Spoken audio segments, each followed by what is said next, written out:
Hi everyone, my name is Dave Weiner. Today I'm going to introduce a concept of getting a jazzy sound as a no jazz guitar player. I'm a beginner jazz player. But the concept here underlying that topic is really getting used to playing any new genre with the tools that you already have. Most of us guitar players start out by learning minor scales, major scales, minor pentatonic, because they're so widely used. So why not take the tools that we already have and use them to facilitate getting into other genres? Because I think one of the best things you can do as a guitar player, no matter what style you end up wanting to be, one of the best things you can do is start to explore other genres that you might not have thought to look into. Jazz is one of those. Like I said, I'm just getting started. So I wanted to take these tools that I've been using for years and figure out a way to get into a jazzy sound as fast and easy as possible. So what we're going to start with is just the basic A minor, natural minor scale here. And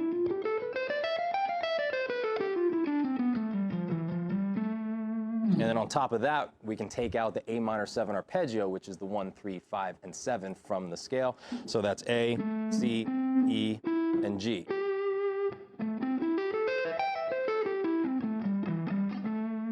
Now using that knowledge, these basic tools, this is where I wanted to start my foundation to get into a jazzy kind of sound. Now to learn any genre, you do need to listen to it a lot, absorb everything you can about it, transcribe it, play it, figure out what these players are doing.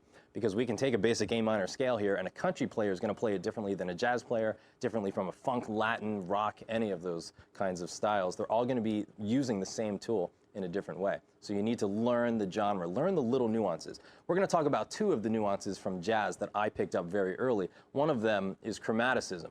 So we're going to take our basic shape here and we're going to fill in the holes, so to speak, with some chromaticism to get that jazzy sound. So in the next example, we're going to take our A minor 7 arpeggio, starting here from A, G. Then we're going to go back down here to E and just walk our way up chromatically to F sharp. And finish up here on the 15th fret of the B string, which is D. So that line automatically introduces a nice jazzy sound because of that one nuance of chromaticism. Without it, it's just the minor 7 arpeggio, which of course is useful, but to try and get that genre sound, we're going to introduce the nuance. Now, another nuance that I took very early on from listening to jazz is the half-step slide in and out of non-diatonic to diatonic notes. That's the second, the next example in the article here. We're going to start on E flat, and we're going to slide a half step up to E. So that's a non-diatonic note being slid up to a diatonic note. We're going to come down to C. We're going to come down to G sharp, which is a real non-diatonic note. Really bends the listener ear because it's not in the scale, it's not in the arpeggio.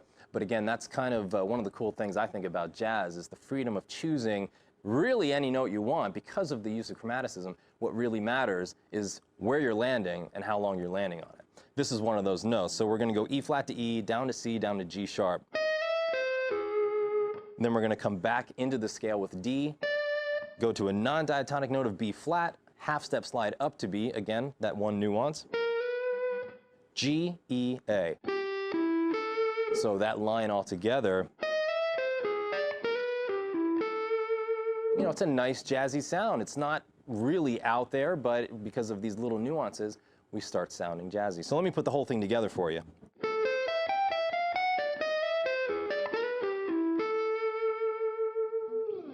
Now let me play it over a track so you can hear it in context.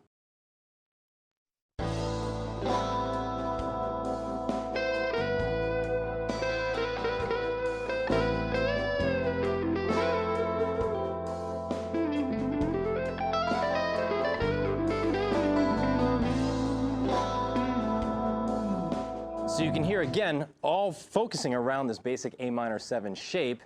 We can add in the nuances from the genre of a bit of chromaticism and the half-step non-diatonic to diatonic slide, and we can start getting that genre sound. And you can do this with any genre, not just jazz. You just have to listen to it and absorb what the nuances are. So taking this A minor 7 shape, I'm going to give you a blues example here.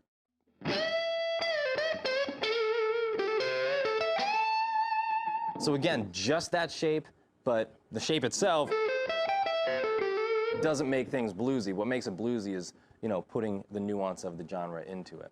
But that's how you can get started. Any genre, take your basic tools and just listen to the music, listen to the nuances, and put it into the shape. Again, my name's Dave Weiner. Thanks for joining me.